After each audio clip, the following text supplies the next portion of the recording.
Namaskar, welcome to India First. The National Investigation Agency has filed a charge sheet against JEM Chief Masood Azhar for masterminding the terror attack on the Pathankot Air Base in January. The NIA has also named Azhar's brother Abdul Rauf Ashgar and two handlers, Shahid Latif and Kashif Jan, in the charge sheet, which was filed in the Panchkula Special Court. Now, they have been charged for offences under various sections of the Indian Penal Code, which include the Arms Act as well, and the Explosive Substances Act, and the Prevention of Damage to Public Property Act. The charge sheet states that the same offences were also established against the attackers from the JEM, Nasir Hussain, Hafiz Abu Bakr, Umar Farooq and Abdul Qayyum, who executed the terror attack at the airbase on January 2. Well, to put this into context, we have with us in the studio TCA Rangachari, former diplomat, and Jaidev Ranade, a well-known strategic affairs expert. Mr. Rangachari, the first thing that we need to come and to understand is to what extent this charge sheet can help India, build a case against Masood Azhar internationally. Well, insofar as the domestic judicial process is concerned, I suppose this is a step that is essential in carrying forward the case, and therefore, in terms of fulfilling the requirements on the Indian domestic side, this is something which is imperative.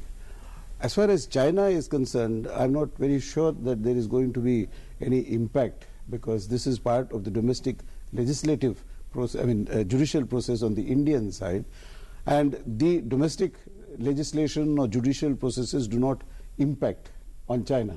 Okay. Whatever decisions are taken by the Chinese side, and as we know, they have just recently, the Foreign Office, when asked on this as well as the NSG issue, had said that their position remains the same. Right. This is a political position, and the political position doesn't necessarily have to conform to judicial processes, particularly in another country whose laws do not apply insofar as China is concerned. Okay. So really the issue that we have to address is that whether this step of fulfilling domestic requirements in India and hopefully carried forward to its logical conclusion, which means conviction in a court of law, would carry any political weight insofar as China is concerned. Mr. Ranade, before we bring in the China angle as well, Pakistan has not acted against any evidence that has been provided. There's also red corner notice out against Azhar, which they're not bothered about. A team has come and checked the Pathankot airbase. They went back. They didn't do anything.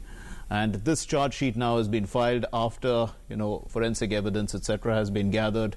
And it establishes that Azhar and his brother had set up terror groups, brainwashed these people and sent them in, and meticulously whatever they did in that Pathankot airbase is all mentioned in the charge sheet, and clearly linking them to Azhar.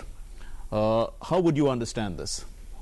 Well, actually, this is, as was pointed out, one more legal step towards the conviction of these people in an Indian court. Right. But as far as technical data and information is concerned, to prove the complicity of Masood Azhar, Hafiz Saeed, etc., and the other people, that is already available.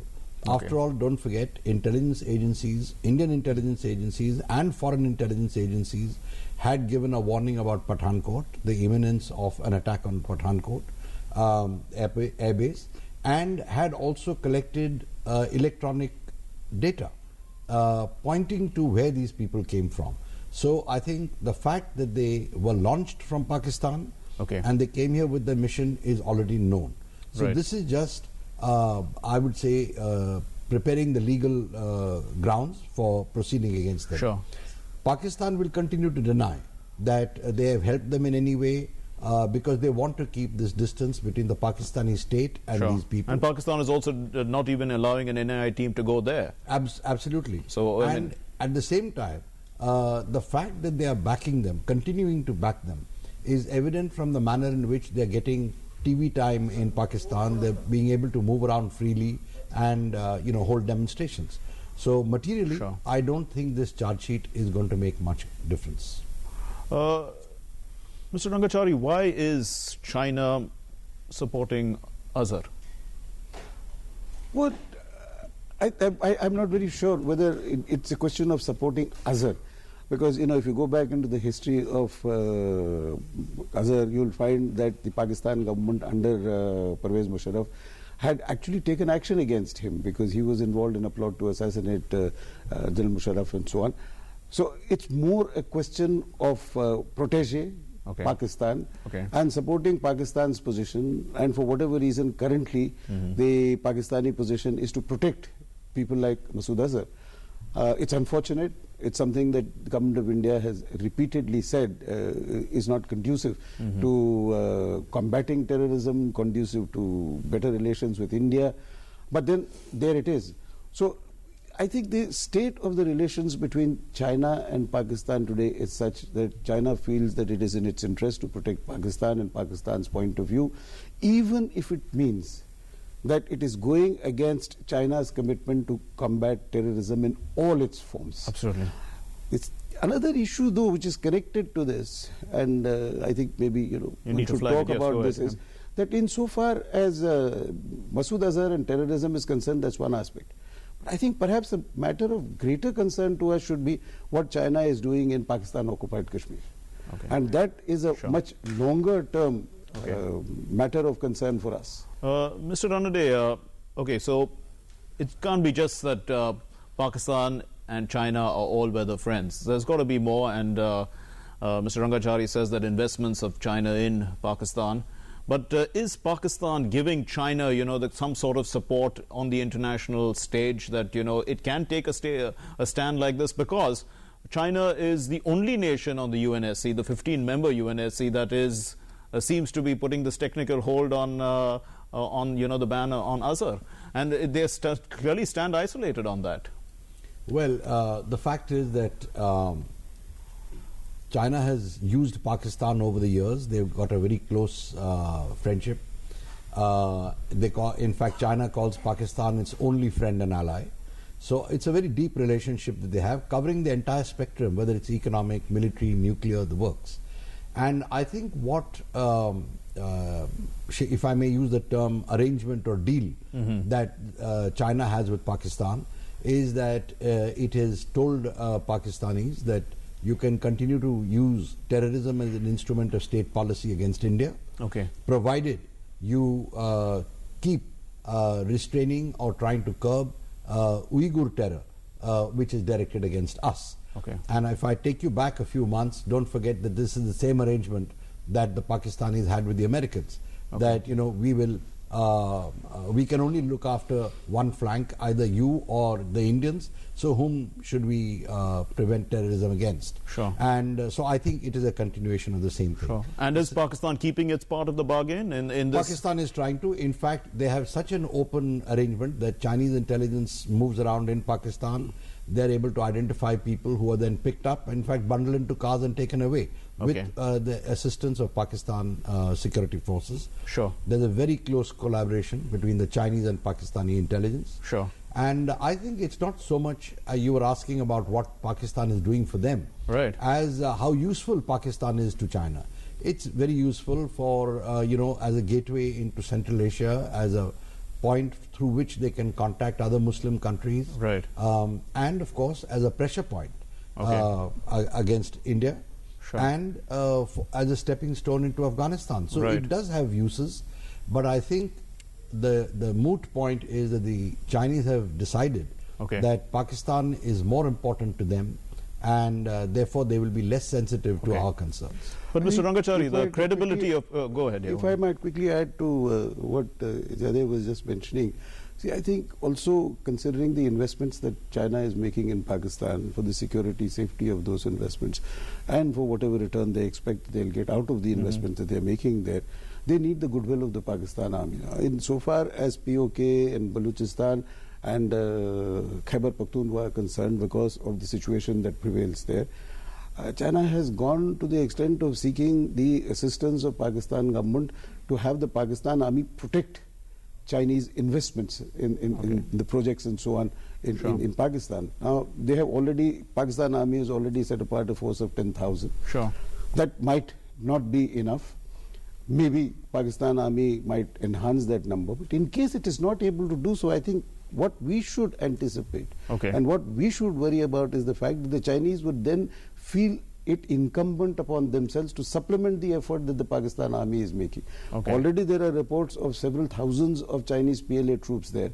Maybe they are road building, maybe they are engineering troops, but there is no reason why they can't develop also as a fighting force if required. And insofar as the issue of terrorism is concerned, since Pakistan Army is the major player on one side in protecting these terrorist outfits, and on the other side combating it on the western flank, Pakistan Army's goodwill for China is very important. And the answer to the question that you were raising in the first instance might very well lie in the fact that let's, for our own self-interest, keep on the right side of the Pakistan Army. We're going to take a short break. You're watching India First. We are discussing the NIA charge sheet against Masood Azhar, the JEM founder and chief, and the implications of that internationally. Do stay with us. आज देश काले धन के खिलाफ एक जंग लड़ रहा है। डीमोनेटाइजेशन यानी पुराने 1000 और 500 के नोटों पर पाबंदी, जो कि काला धन, भ्रष्टाचार और आतंकवाद के खिलाफ एक जंग है। लेकिन कुछ स्वार्थी लोग अपने काले धन को बदलने के लिए भोले भाले लोगों के बैंक अकाउंट्स का गलत इस्तेमाल कर रहे हैं। नए बेनामी कानून के अंतर्गत ऐसे लेन देन करने वालों को 1 से 7 वर्ष की सश्रम कैद व ऐसी गैर कानूनी राशि को जब्त भी किया जा सकता है। याद रहे, आयकर विभाग इस तरह की तमाम गतिविधियों पर नजर रखे हुए है। इस अपराध में भागीदार न बने। एक सच्चे भारतीय की तरह काले धन के खिलाफ इस जंग में आगे आएं, देश को मजबूत बनाएं। आयकर विभाग द्वारा जनहित में जारी। बचपन में पेड़ चढ़ना अच्छा लगता था। बड़ी हुई तो सब चाहते थे कॉर्पोरेट लैडर चढ़ जाऊं। कुर्सी पर बैठे इनविजिबल सीढ़ियां चढ़ना नॉट माय स्टाइल। मुझे पसंद है टेक्नोलॉजी और पहाड़ चढ़ना। And this is the only job जो मुझे दोनों करने देता है। It's lonely at the top, but the view it's incredible. हम है भारत के सबसे एक्साइटिंग वर्क प्लेस और हम दे रहे हैं आपको एक ऑफर। भारतीय सेना, आम नहीं ये जिंदगी। अरे जग्गू, कल चाय पर आ रहा है ना?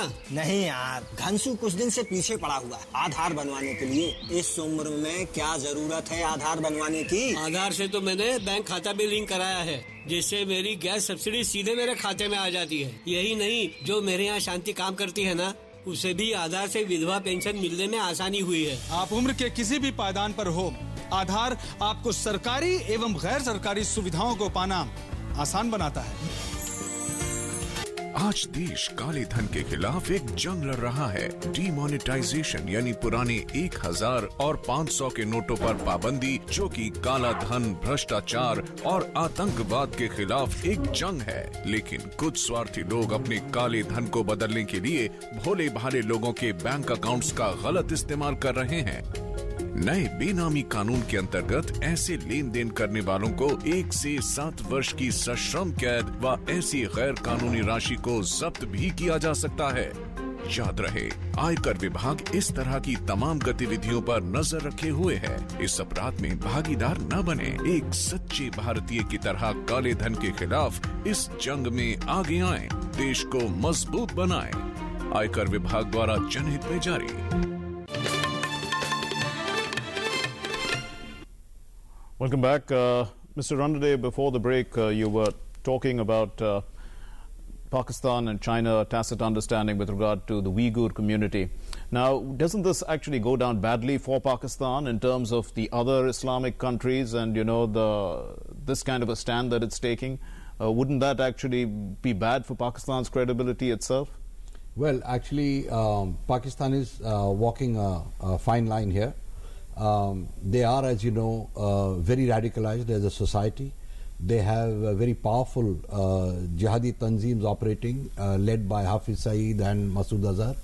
And in fact, a few months ago, Hafiz Saeed, in fact, threatened the Pakistan government and asked them to caution the Chinese to behave better with the Muslims in Xinjiang. After which, there have been a Pakistani delegation going there. Then there has been a military patrol between the Chinese and the Pakistan army along the borders with Xinjiang. I suppose in a way to show them that things in Xinjiang are okay. So that is happening.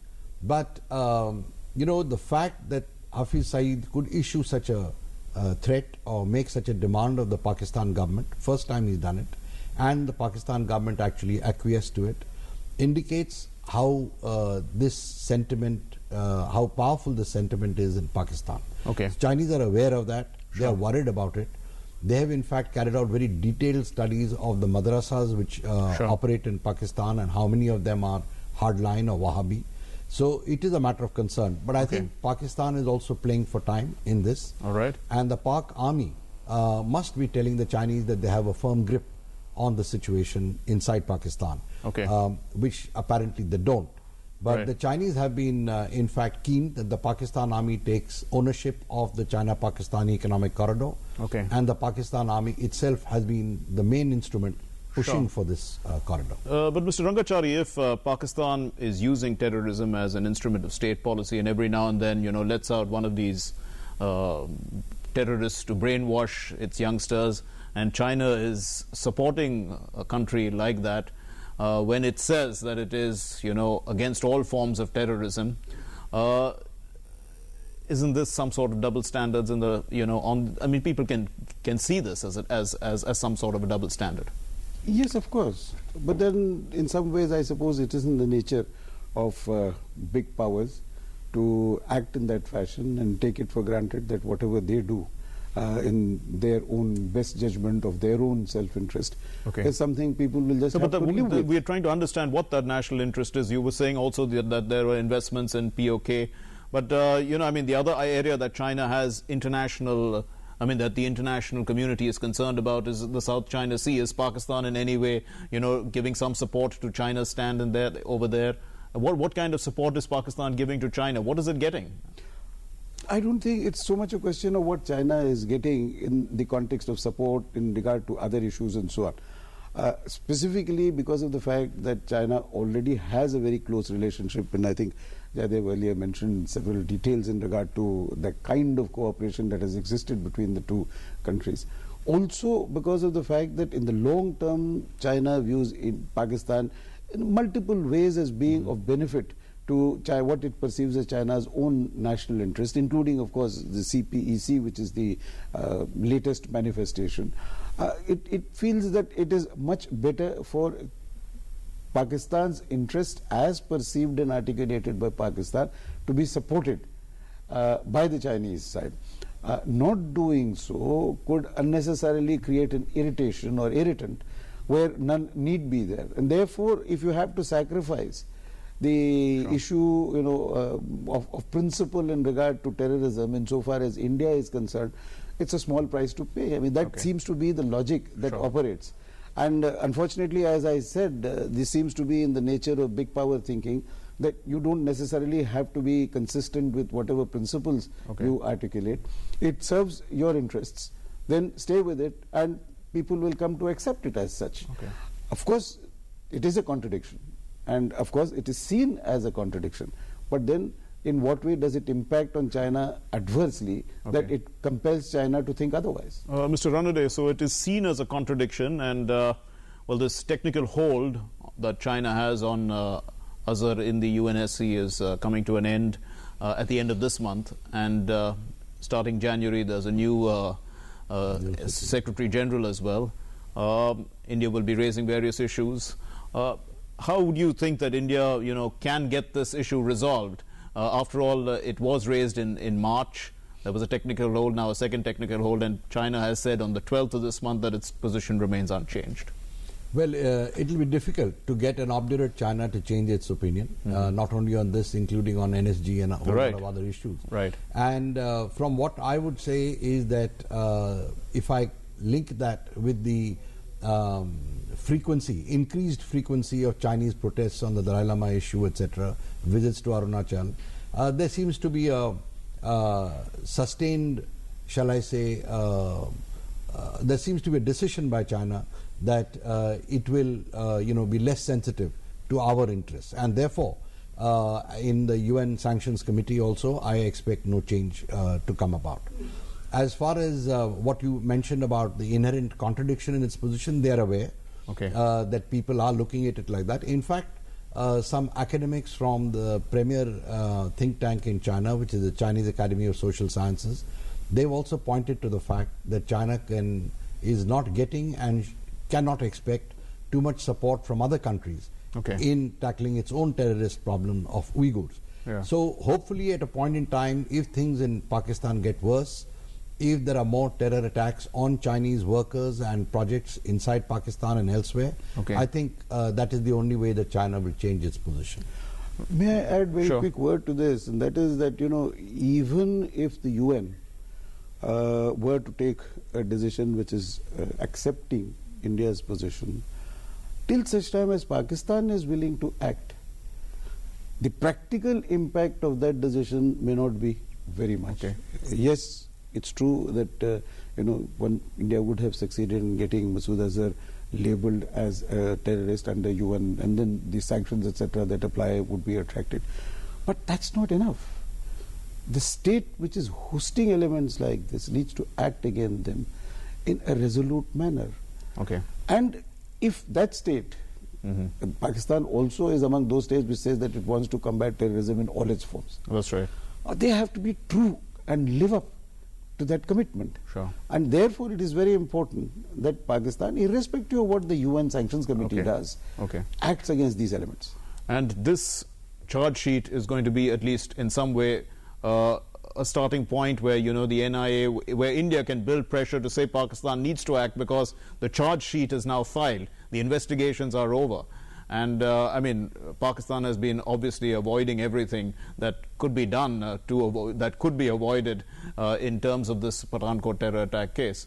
But now that the charge sheet is filed, could we get Pakistan to act? Well, it's a notch up in terms of pressure. But let's not forget that while China is overtly protecting Pakistan and resisting or refusing to accept our requests at the UN Sanctions Committee, the US has designated Masood Azhar, Hafiz Saeed, etc. as terrorists, international terrorists.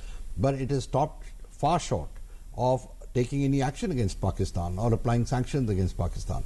So what we are seeing here is partial acceptance of our position, but at the same time, neither of the countries that can really apply pressure on Pakistan are really doing so. So they're stopping short of that. So a lot depends on how things evolve. I think what our charge sheet will do is at least the legal loose ends will be tied up, and then let's see what action needs to be taken. But I think it's going to be something that requires the other two big powers to also step in. We have a precedent. You remember the Kasab case? Right, in the 2016 We went through the entire gamut of judicial proceedings. Pakistan is still to act against those who were complicit in that attack within Pakistan itself. Therefore, I come back to the point that unless the government and the state concerned itself is not willing to act against elements like these, it's, yes, this will all help in building up that pressure, 1 notch, 2 notches, whatever. But it's not really going to lead to concrete action on the ground. And that is what we should be looking out for. But finally, Mr. Ranade, what is the alternative except this form of diplomatic action? Well, there is no other alternative. If you confine yourself to diplomacy, this is the only action. If you want to take other steps, then other steps have been taken. Surgical strikes have been taken. And no, not surgical strikes. Other methods of tackling these particular individuals. I think that is the way we'll have to look at things. We'll have to leave it there. Thank you very much, gentlemen, for joining us here on India First. Well, China on December 12 said that its stand on the Pak-based terrorist Masood Azhar remains unchanged. Beijing placed a technical hold in March when India had applied to sanction the terrorist, and China's second technical hold on Azhar's ban in the UN that will expire at the end of this month. That's the 31st of December. The Foreign Secretary S. Jaishankar has already met the UN Secretary General designate Antonio Guterres in New York in the context of raising UN-related issues. And China, as we mentioned earlier, is the lone member among the 15-member UNSC to oppose the ban on Azhar. And it has said it opposes all forms of terrorism, but there should be no double standards on counter-terrorism. Clearly, the double standards are not India's. Thanks very much for watching. Namaskar.